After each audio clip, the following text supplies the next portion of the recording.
Well, welcome everybody to another episode of Off the Deep End. The last several episodes I have featured some amazing guests, many of them thought leaders and business owners. If you haven't yet had the chance to look at some of those recent episodes, I would urge you to do so. Each one of them had precious nuggets of wisdom and learned experiences to share. Today is no exception. I have Tracy Irwin with me here today. Tracy's passion is helping people achieve financial independence. She has spent the last 20 years building an award-winning accountancy business. Additionally, this brilliant soul, who you're going to love, is the author of a book called 1-2-Free. And I could go on with the accolades and the credentials. I would just rather introduce you to her now and let her tell you her own story. Tracy, thank you so much for being here today. Oh, Rachel, thank you for having me. It's going to be good. Yeah, it's a real pleasure. So tell us about something that I can't find out about reading your LinkedIn profile Oh, or what's any. people most shocked of? I'm probably the most unsociable, sociable person you would ever meet. So I have two personas, like a business one and a personal one. I am very comfortable in my own company. And the second one is when I need my busy brain to switch off, I usually pick up either a crochet needle or some Lego. Very Won't get, good. you won't get that on my LinkedIn profile. Crocheting. I get lots of kudos on that one. True story. I just recently tried to pick up, what was it, latch hooking. Okay. And I think I did this when I was a little girl and I liked it then. Not anymore. I'm like, keep the yarn and the string away from, like, I need to do something else. So now I'm sketching. But anyways, um, so yeah, so that's fun. Crocheting. And what was the other one? Legos? Lego. Okay. The day that Formula One and Lego created a partnership together was my nemesis. It has cost me a fortune. We have lots of Formula One cars as Lego in the living room. I have flowers in the office, but yeah. Okay, well, I mean, you have two things to help you decompress, so that's great. And I also read that you enjoy things that are salted caramel, right? Anything salted caramel. If you need a play, you need to win me over, just bring me something that's got salted caramel in it and all Okay. yours. So, Tracy, if you would take us back a little bit before the business, before you even knew that you wanted to be a business owner, tell us about Tracy. Okay, so to kind of start, I take you right back to me being a child. So my childhood wasn't brilliant, and I watched my mum skip meals so that my brother and I could eat because she wasn't given enough money to feed us all. That pain has actually fueled everything. Everything I've done since that point has been because I didn't want to be in the same pain that my mum was in. And by 12, I got a paper round. I remember how heavy those bags were when I was 12 on the Sunday morning trying to do papers. Like, I was a single parent at 19. I did everything the wrong way around, by the way. So, at 19 years old, I found myself as a very young parent, but I still worked.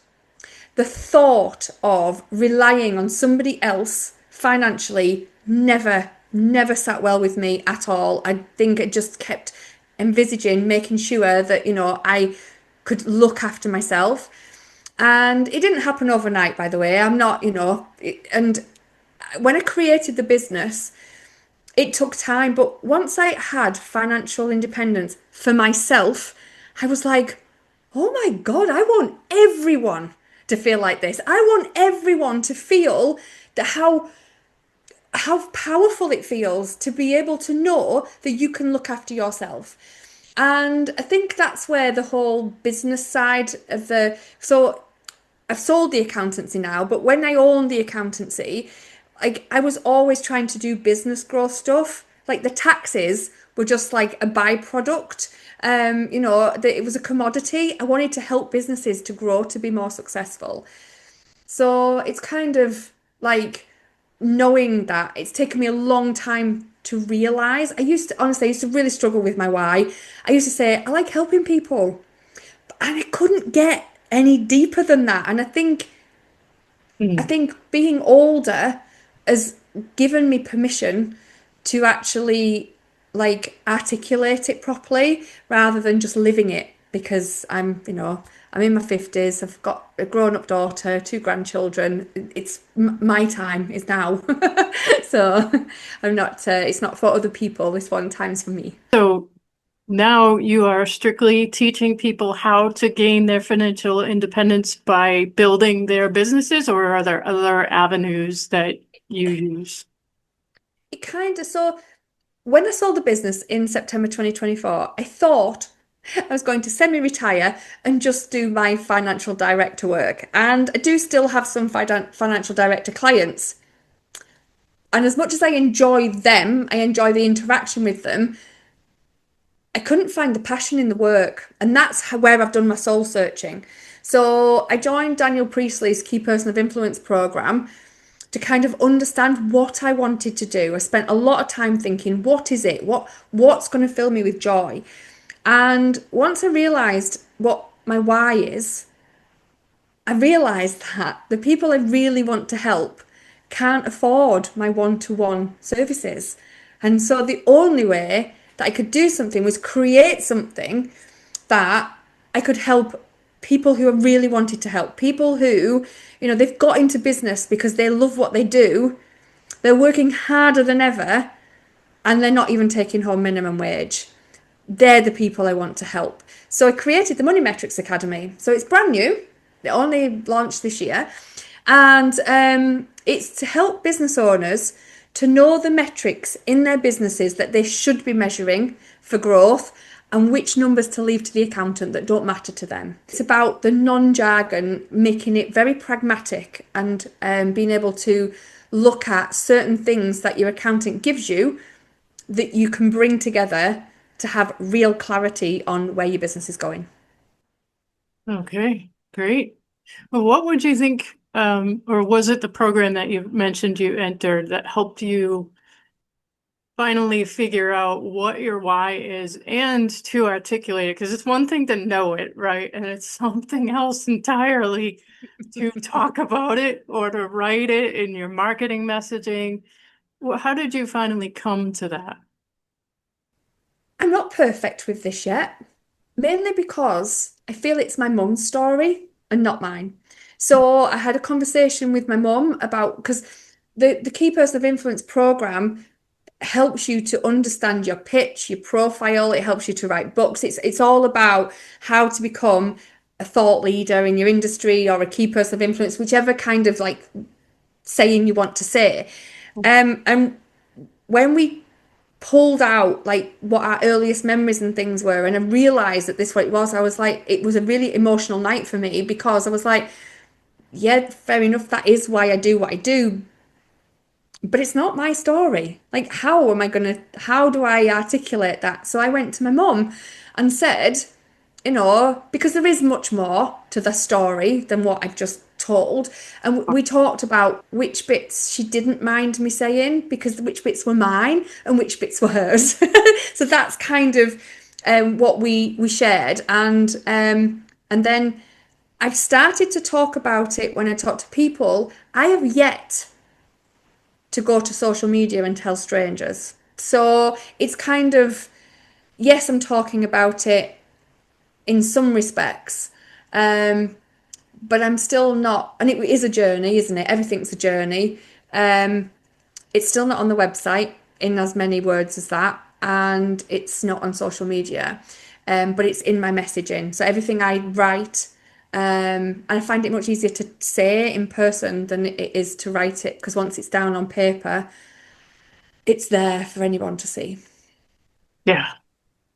Yeah, that's always a little bit intimidating sometimes, even for me, because I'm writing too. And when you start writing your story, like you said, so beautifully said, there are parts of it that aren't even your own.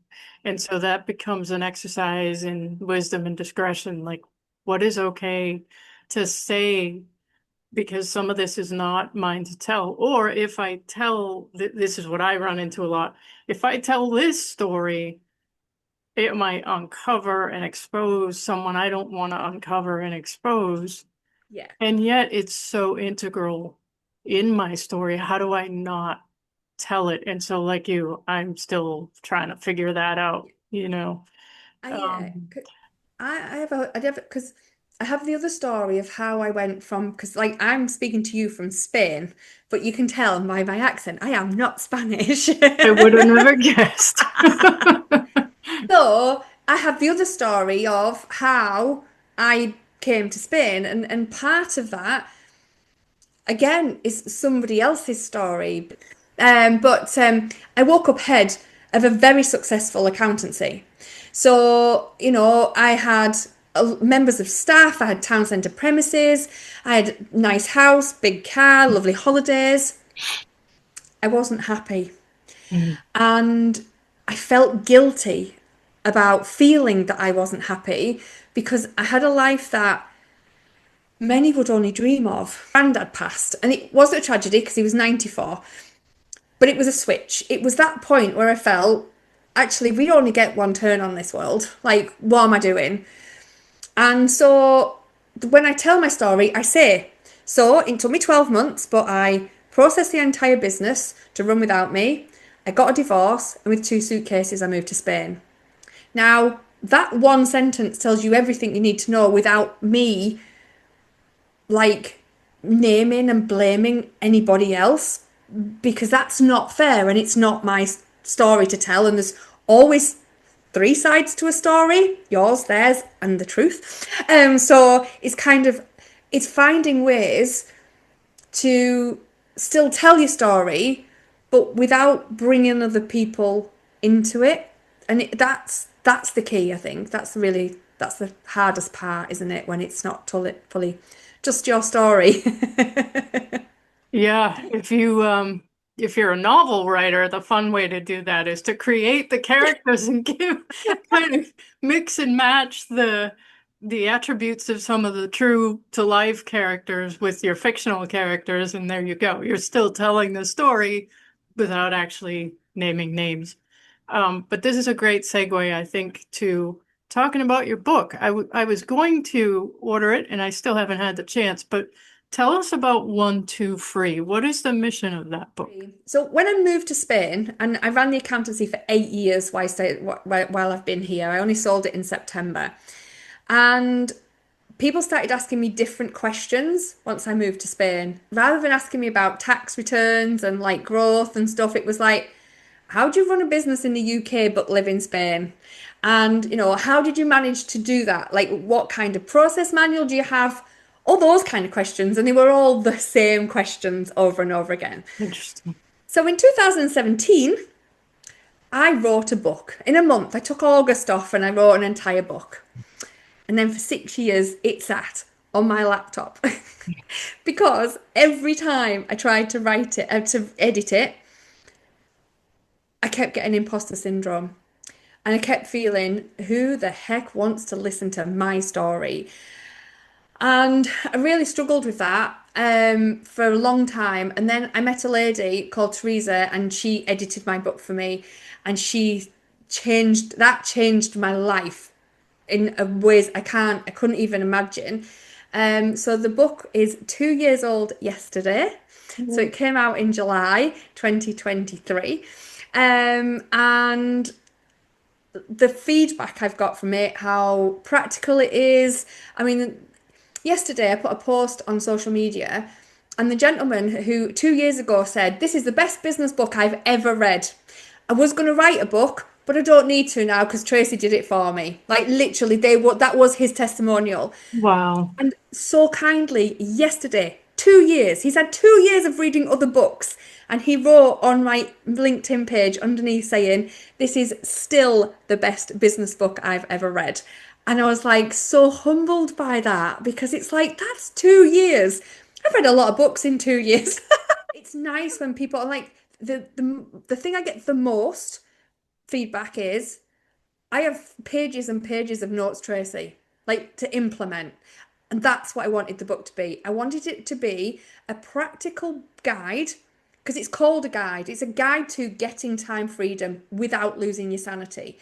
And it's got like bullet points at the end of each chapter for things for you to do. It is a proper practical book. And so I think I achieved my goal and it started a ball rolling. I ended up doing a coaching degree.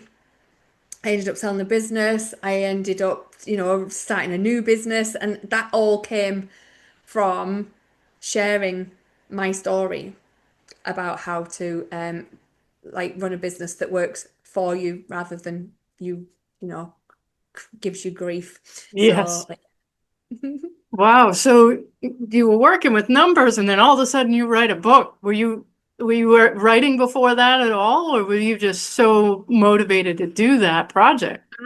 I dictated the majority of the book. Okay. So I got the even now, so I love voice notes, by the way. So like it warns you if anyone's got my mobile number on WhatsApp, where you can describe what you do, it says, "I'll warn you, I love a good voice note." Because I speak better than I can write. So, which probably doesn't say much for my writing because I can like be all over the place with my speaking. But even at work, so I have a VA and I find it much easier to record myself doing something that I want her to do in future. So if I ever find myself doing a task that I shouldn't be doing because my time is better spent doing something else, I record myself doing it whilst I'm doing it. And then whether it's 1 week or 3 weeks or 2 months before I need to ask Rashika to do it, I just send her the video and say, there's the text, there's how I did it. Please, can you do this from now on? And it's the biggest saving tip I've ever had Wow. because for me to actually articulate it in writing to her how I'd like it done is impossible for me. My brain just doesn't compute down in words the same. So yeah, I just record and press play and just record myself doing it. It's a brilliant tip. It just so happens that I did a podcast not too long ago, and it's going to drop next week Okay. with someone else on LinkedIn who is helping business owners basically create systems to run smoothly without killing themselves. I don't want to give too much away because that episode hasn't dropped yet, but and then just last week I did another one with someone who's started out as a VA and kind of morphed that into something a little bit deeper and Yeah. more expansive. And again, I don't want to give too much away, but my point is, I love the transparency, the honesty that you've had, with yourself about, I know what I'm good at and I know what Mhm. I'm not good at. And I'm not going to try and, force something I'm not good at. I'm going to do what I need to do in a way that I can do it. And then ask someone else to do it the way it needs to be done. You know, 100%. I just had a conversation with a friend not too long, it was just the other day actually, about when you know your zone of genius and you try to force yourself to do something outside of that zone of genius, it only ends up being counterproductive. In a lot of ways can be hurtful to you, the business Yes. owner. And so I think it's brilliant how you came to that and how you created a system for yourself so that you can still get the task done, for example, writing a book, without forcing yourself to do it in a way that is just going to cause stress and anxiety on yourself. And so, again, I commend you for that. That took a lot of courage, but also just innovation.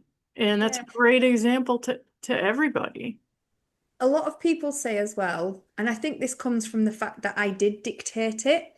A lot of people say, I feel like I'm having a conversation with a coach over a coffee. That's what they say. And I think that that comes across that it's my proper spoken word rather than the written word. I did the Audible book because I listen to books. I The only time I read a book is when an Audible book really speaks to me. If I really love it, then I'll go out and buy a paperback copy. So I did a one-to-one today with a gentleman and we were talking about it. So I looked at how many Audible books I have in my library. 435. That's a lot of reading books to have gone through. But on my shelf, I have about between 40 and 50. So that proves that, like, because he said to me, does it all go in? I said, not the first time. Some books, like, I'm reading Happy Money for the second time at the minute, because I know I didn't, I only read it like last week.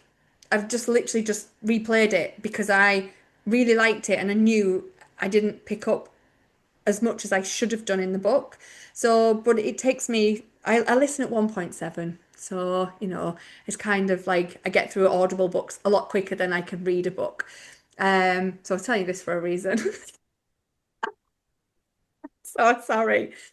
So yeah, so I think I did the Audible book, and it was a lovely experience because as an accountant of a small business, you never dream that you're going to go into a recording studio, a proper recording studio, spend 3 days like talking into a mic, and reading your own words. Like it was something that I never dreamed would ever happen to me.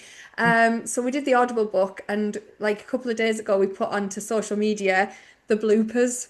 So there's so many bloopers. Like, and it's probably the most engaging post ever because it's just me making an idiot of myself. Because I can't say certain words. It's just like, yeah, uncommunicative. It was like, Yeah, that's not an easy word to say. no. So yeah, we put it on the on social media the other day. Just Oh, how and fun. that's what I think that's what makes people real. Yes. Is sharing like the funny bits and the mistakes you make as well as like the successes. Mhm. So yeah, very real. It's just who I am, really. Years ago, I attended a workshop. It was a writer's workshop, but when I got there, what they were doing was they were actually teaching the writers how to prepare a speech on the topic that you wanted to write about.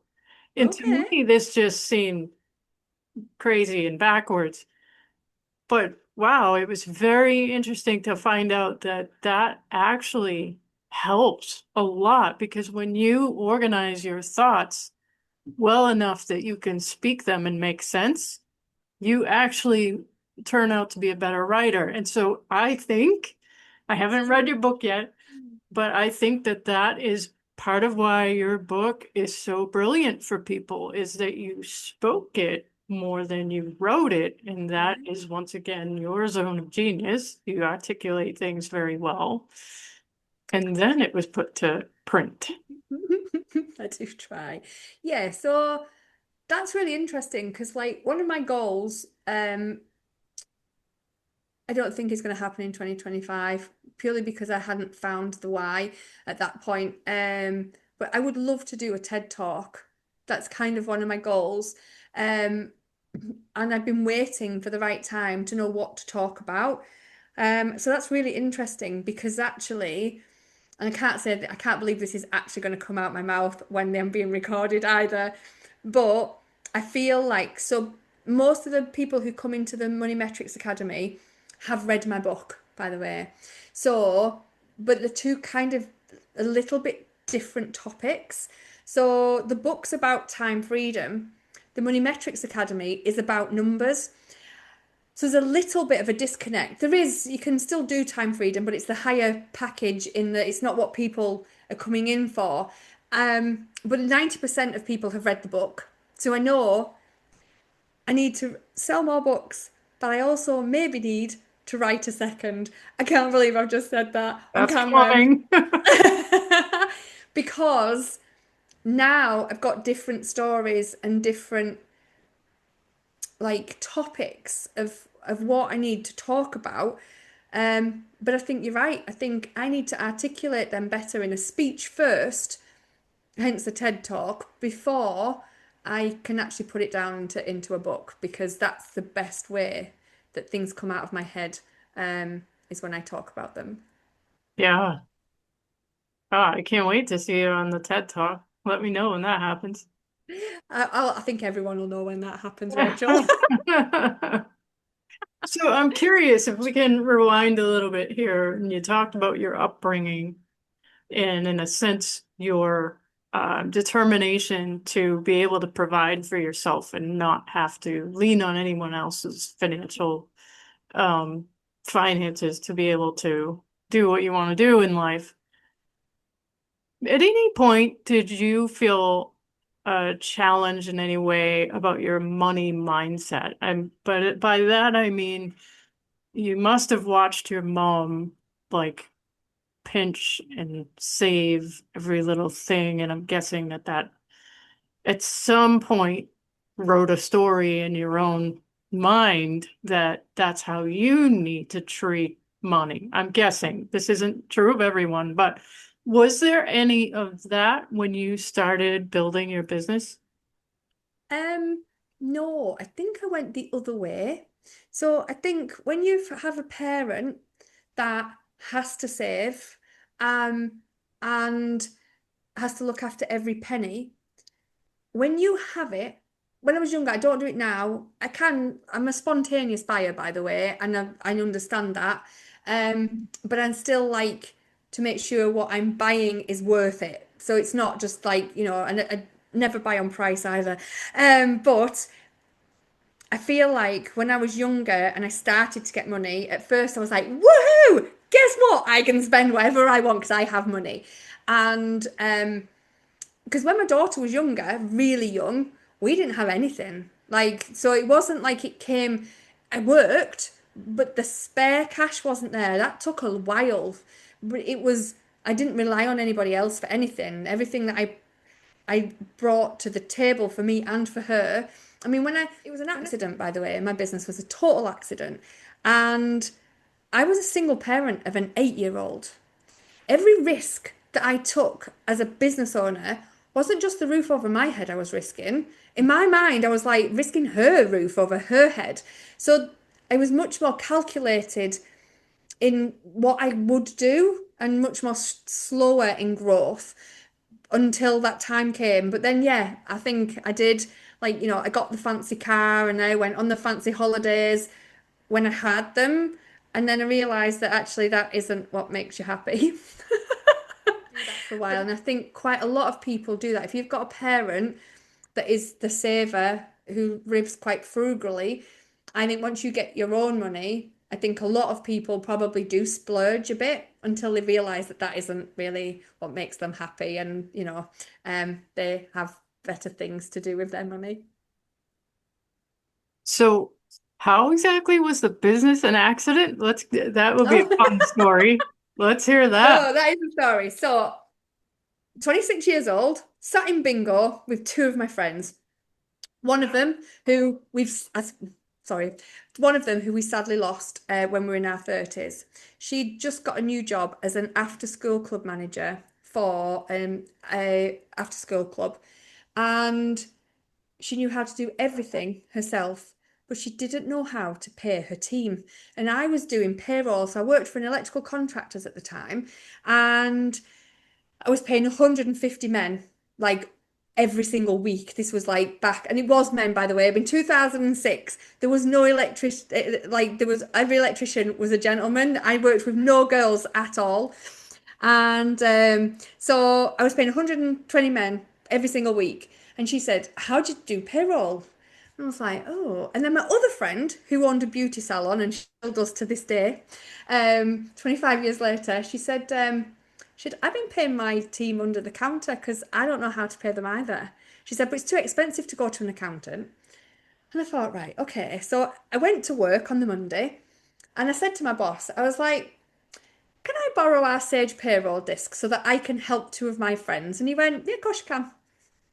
And actually, that is how TI Accountancy was born, because within 6 weeks, I had 20 clients. Like they told everybody. And I was like, I honestly, and say this hand on heart, I wish in 2002 I knew as much about business as I do now, because that business would have been a very different business because I would have been able to, I'd found a niche, Mhm. but I didn't understand any of that back in Yeah. 2002 as a 26-year-old. I was like, so that's how I started. And I did that part time for a while. And then the electrical contractors got bought out by a bigger company. And I knew as soon as my boss told me that they'd sold the company, I was like, I'm going to lose my job. And he's like, you're not. They've promised you're going to keep you, they're going to keep you. But I could sell over time. They took all the stuff I really enjoyed away from me. They gave me a pay rise and a new job role, by the way, but it wasn't what I wanted to do. So I just pushed. I went to networking events and everything, and this little side hustle that I had suddenly became something I really wanted to push. And it's funny because my boss turned around to me and said, "Oh, it's a nice hobby, Tracy, but you're never going to make a living out of it." And that was the fuel I needed to make a living out of it because he made it that he was supporting me. And I just was like, that was just a flame to a fire for me. And I'd left within a year. Wow. So, That's incredible. but What yeah, does that total accident. say? You might be you've probably heard the saying, I'm not sure I'm gonna get it right. Something about the people who are criticizing you or the people who, how does it go? They're not doing as much as you are or something. I can't remember. Talk about Yes, bloopers. I've I totally think butchered that. I think a lot of times when I say I've done brave moves or bold moves. So Yeah. the bold move of becoming like a full-time business owner whilst I was still a single parent, the bold move of moving to Spain. A lot of people say to me, like the people close to you tend to try to like tell you it's not a good idea. And it isn't because they want less for you, it's because they wouldn't do it themselves. Yes. That's what it is. And it's like just because you think it's a bad idea, it's because you can't do it. Not because I can't do it, because if I that's something I want to do, that's going to happen. And No. I think I've realized after after employing lots of people and having good employees and not so good employees, I knew I was a good employee. And I think that maybe he was trying to protect himself because he didn't want me to leave because I knew I was a good employee. So it's kind of like whether that was, I've never spoke to him about it because it obviously, um, it hurt at the time. But now looking back as an older adult, I am midlife now. Um, I just bought myself a lodge in the UK so that I can spend a little bit more time with my grandchildren. And so it's a posh static caravan, that's when I say a lodge. And when we were walking around the caravan park, the lady said, it was me and my daughter, and the lady went, I just need to ask. She said, we don't sell caravans to people under 50. She said, are you in that bracket? And I was like, yes, I am. My daughter turned around and went, Mom, you've just found a benefit to being 50. So I just bought a lodge I would not be able to buy 12 months ago. Crazy. But yeah, so there's benefits to being midlife. Found one. Good to know, because I'm there too. Um, so, you know, everything that you have told us so far, just the lessons you've taken away from it, I'm sure that now you're looking back at life through a different lens. I mean, there's no way to not do that because of experience. And I'm wondering, what would you say to someone who is in any sort of a situation like you were back then, where you want to start something, but you're not sure maybe where to begin, or you fell into something accidentally, but you're still working for ABC company. How do you make those two work? Like anything that you could say that would encourage someone to think outside the box or start something new or something like that. Two things. Be so strict with your calendar that you schedule everything, especially if you're trying to build a business as well as still work part-time for something else. Because time is the biggest asset that we have. I remember going to a networking event with a gentleman, and I still worked like a couple of days for the electrical contractors. And he went, When are you gonna get rid of that safety net? And I was like, when I've got enough clients. And he was like, Tracy, they're not going to come until you take that safety net away. He said, you have to do it at some point because until you've got the time to fill it, you are not going to get given the actual clients.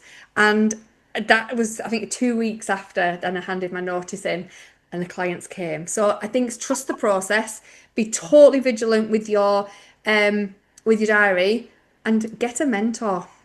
Like I literally for me, I try to be the mentor I wish I'd had 20 years ago. That's my goal Yeah. because I was foolish enough to think that I could just plod along and I don't want people to make all the mistakes that I made on the way. Yeah, but you know, nothing you've been through, none of your mistakes are lost or No. waste. Everything serves a purpose. We don't always see it. Sometimes the only purpose seems to be showing you how not to do something. That's like 80% of my life. Mine Um, too. so, so yeah, I mean, just an incredible journey that you've had so far, and it's far from over. I mean, you have so much energy and enthusiasm about what you're doing and how you're doing it. I look forward to seeing so much more from you. I do see your content here and there on LinkedIn, and I love how just personable you make everything. Yeah.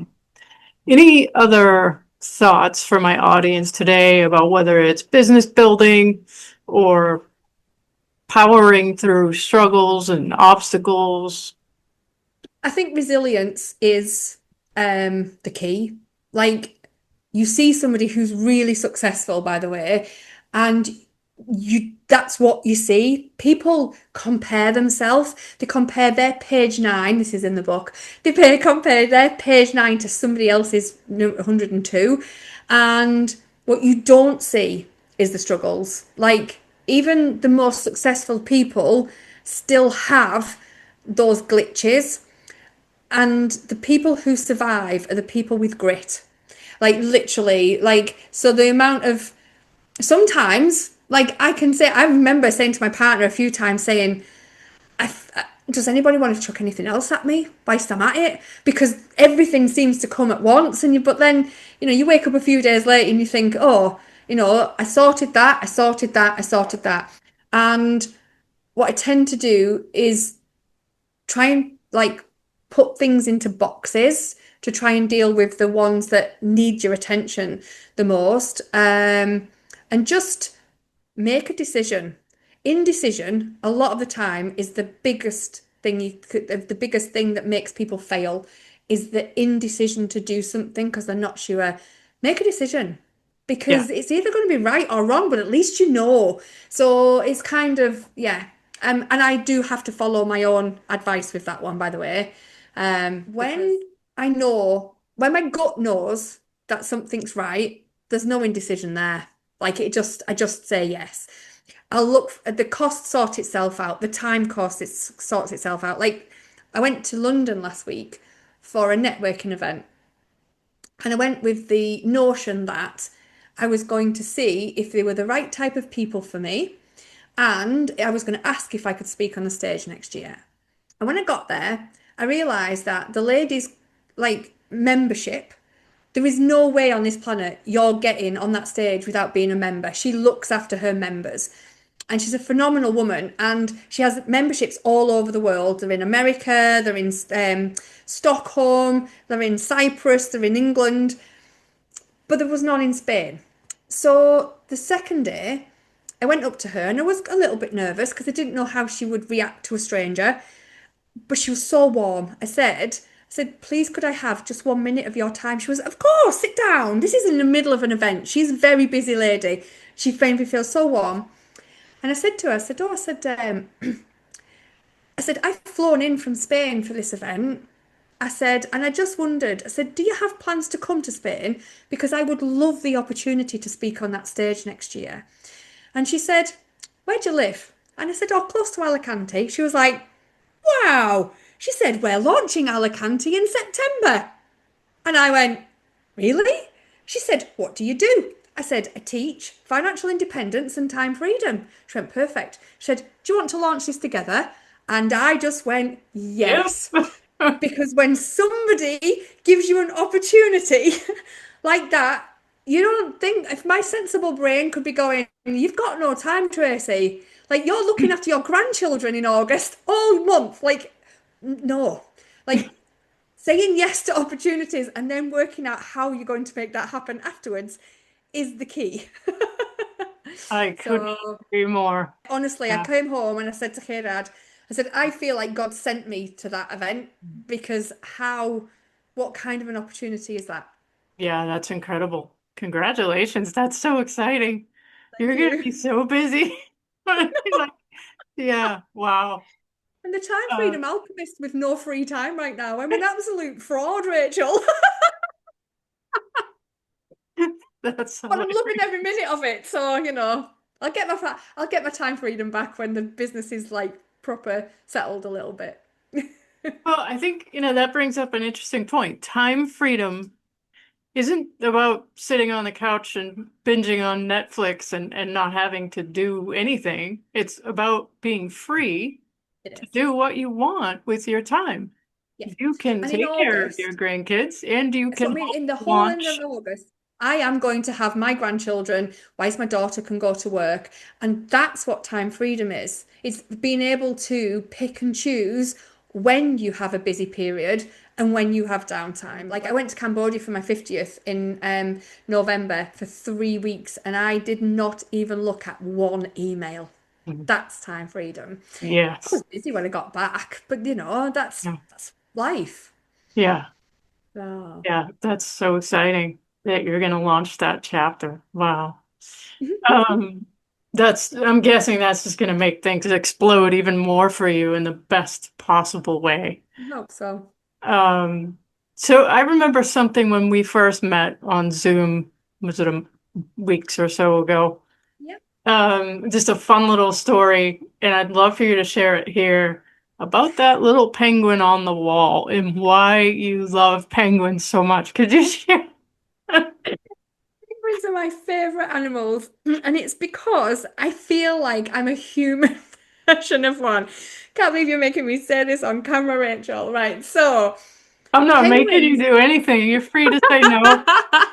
I'll share it. Okay. But penguins are so clumsy on land. Like they look funny, they're like clumsy and everything. But as soon as they get in the water and they find their flow, they are streamlined, they are so intelligent, and that's how that's what I feel like. So in business, when I'm in my area of expertise, I feel like a penguin underwater. I feel like I'm flowing. I feel like I've got help. I can help anybody. But you put me in a social situation with like people that are not in business, and I'm like, I feel like a penguin on land because I'm so clumsy in everything I say. I am unsociable. I've got another story about this penguin. So when I painted the penguin a couple of years ago, I showed it to my granddaughter, and she was like, "Grandma, you've painted me a penguin." And I was like, no, it's for me. But she was adamant. I painted her a penguin. So I did what any good grandma would do. I got a smaller canvas and I painted her one. So there is a big penguin on the wall here, and there is a small penguin on her bedroom wall in England. So every time she looks at it, she can think of me, her penguin. Yeah, it's adorable and it's so colorful. And every time I see a penguin now, I think of you as well. But I also think that that is and this is why I wanted you to share it. Yes, it's cute and funny, but it is such a perfect metaphor, It not is. just for, business people, but really anyone. There are areas where we feel clumsy and out of place and we can't put our one foot in front of the other. And then there are areas where we feel like we're so in flow and we're in our area of expertise, Yeah, or we're just in an area where we're doing something that is life-giving and ignites that soul spark. And those are the places where we excel and we are the best version of ourselves. 100%. Yeah, 100%. yeah, Yeah, just need to stay in the water as often as we can.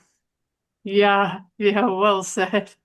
Let's see, what advice would you give someone who feels like they don't yet know what their area of expertise is? I think a lot of it is looking at what you enjoy doing, looking at what people need, and then looking at what you can get paid for.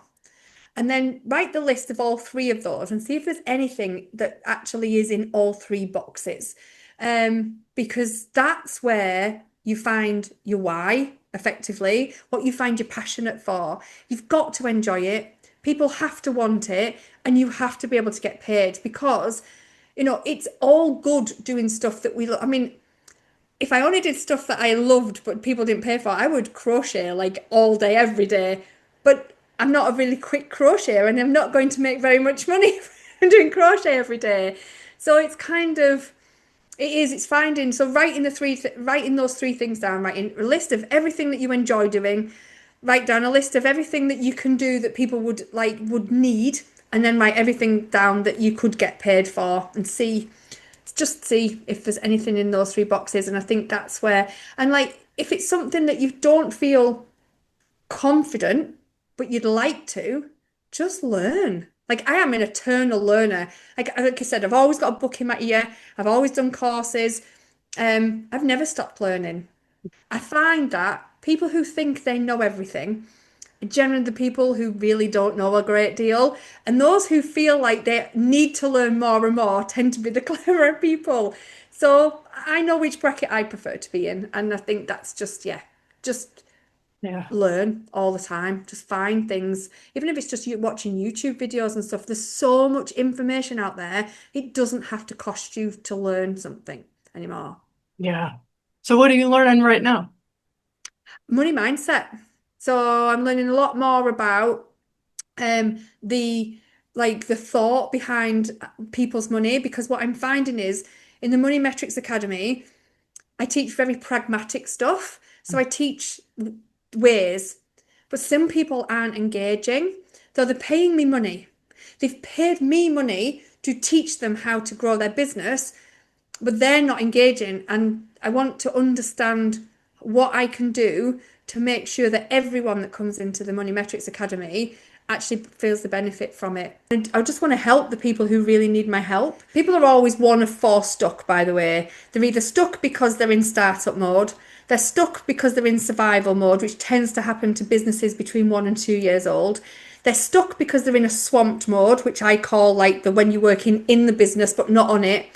And then they're stuck because they're unhappy and that's when they want to sell. So the four S's I use, so the startup, the survival, the swamped, and the sell. Everyone's in one of those brackets. If you're unhappy, that's you just need to find out which one you are, and then that's where you need to concentrate your efforts. Well, how about we end with one of your favorite client success stories?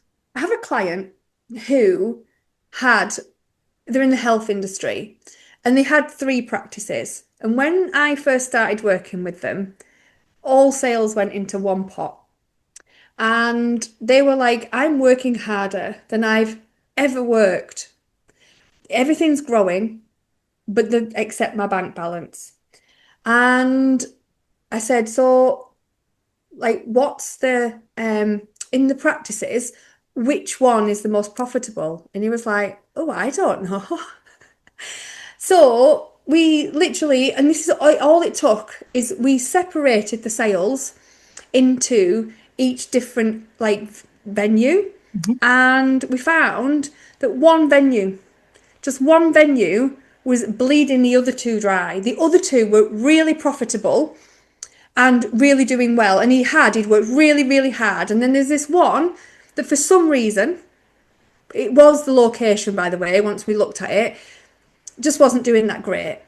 So we looked at when the license was due and we just got rid of it. So without actually putting any more team in, looking at anything else, we just we made his business smaller to make it more profitable. And that was a really proud moment for me because then suddenly it was just like suddenly because the people that were in the venue that wasn't working, we just moved them to the venues that were. The capacity grew for those two, and he just flew, and he flew, and that was. I wish every problem was that simple, but that just proves just by monitoring stuff in your business the difference it can make to being profitable about or struggling with your cash flow. Yeah, I've heard so many business owners tell me the same thing. Like, I am not good, and it's the same with me. I'm not good with details. I'm not like, there's so many things I can do, but details, in terms of like, those kinds of details, it's just very difficult for me to focus on. And I think that's most of us business owners. And that's why a lot of people will hire the VA or outsource in some way. Hire a bookkeeper and Yeah. tell them what you want separating. Like another one that I always advise people to do if you're wanting to sell your business is separating things between employees and directors so that when you do your P&L, you can show exactly how much the business would generate without you. Wow. This has just been one packed hour. I love it. Tracy, it's been so much fun.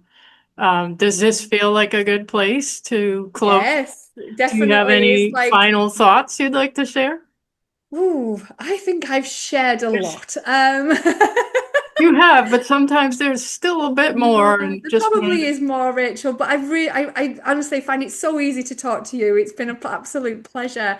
But yeah, just keep going. Just believe in yourself. I think that's all. The last thing I could say is you've just got to believe in yourself, and push towards your dreams because even though other people might say it's like it can't be done, if you believe it can be done, it can. I'll have Tracy's information in the video description so you can reach out to her. If nothing else, just give her great feedback for this interview.